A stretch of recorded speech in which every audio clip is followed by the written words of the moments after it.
নমস্কাৰ প্ৰিয় শ্ৰোতা বন্ধু, ভইচ অফ ৰেডিঅ'লৈ আপোনালোকক স্বাগতম জনাইছোঁ। আৰম্ভ কৰিবলৈ লৈছোঁ পুৱাৰ ৰেঙনি।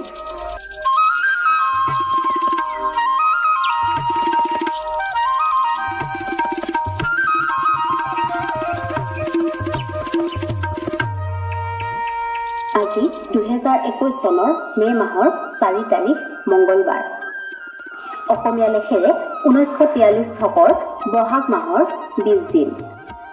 দিনটো গ্ৰেগৰিয়ান বৰ্ষপঞ্জীৰ অনুসৰি বছৰটোৰ 134 সংখ্যক দিন। বছৰটোৰ শেষ হ'বলৈ আজিৰ দিনটোৰ পৰা মুঠ 241টা দিন বাকী আছে। আজি দিনটোৰ সূৰ্যোদয়ৰ সময় হ'ল পুৱা 5:05:43 আৰু সূৰ্যাস্তৰ সময় হ'ল আবেলি 6 বজাত।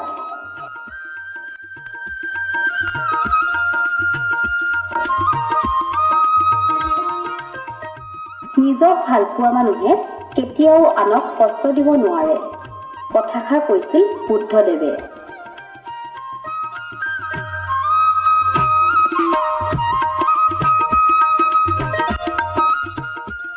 প্ৰিয় শ্ৰোতা বন্ধু, আজিৰ দিনটোৰ কেইটিমান উল্লেখযোগ্য ঘটনাৰ বিষয়ে জানো আহক।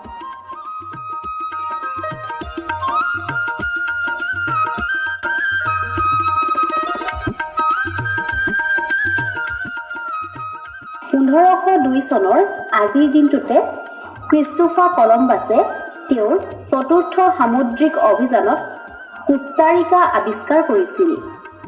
1800 চনৰ আজিৰ দিনটোতে কলকাতাত ফৰ্ট উইলিয়াম কলেজ স্থাপনৰ বাবে বিধিবদ্ধ আইনৰ চূড়ান্ত ৰূপ দিয়া হয়। 1807 চনৰ আজিৰ দিনটোতে ফ্ৰান্স আৰু ইৰাণৰ মাজত ফিংকেষ্টাইন চুক্তি স্বাক্ষৰিত হৈছিল। 1904 চনৰ আজিৰ দিনটোতে মাৰ্কিন যুক্তৰাষ্ট্ৰই পানামা খাল নিৰ্মাণৰ কাম আৰম্ভ কৰিছিল। 1919 চনৰ আজিৰ দিনটোতে চতুৰ্থ মে' আন্দোলন নামেৰে সাম্ৰাজ্যবাদ আৰু সামন্তবাদ বিৰোধী বিখ্যাত গণবিপ্লৱৰ সূচনা হৈছিল।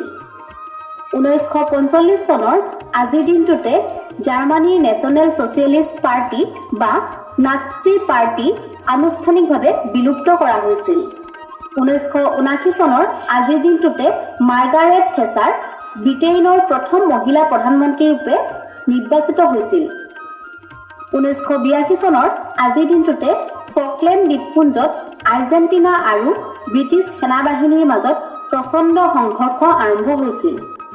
1994 চনৰ আজিৰ দিনটোতে গাজা আৰু জেৰিকোটক স্বায়ত্তশাসন প্ৰদানৰ ক্ষেত্ৰত ইজৰাইল আৰু PLOৰ মাজত ঐতিহাসিক চুক্তি স্বাক্ষৰিত হৈছিল।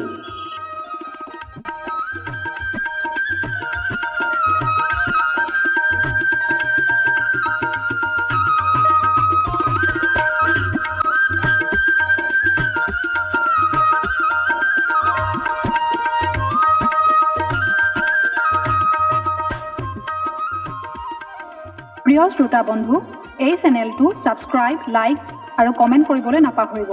আপোনাৰ আজিৰ দিনটো শুভ হওক, মংগলময় হওক, তাৰেই কামনাৰে অনুষ্ঠানৰ পৰা বিদায় লৈছোঁ। ধন্যবাদ।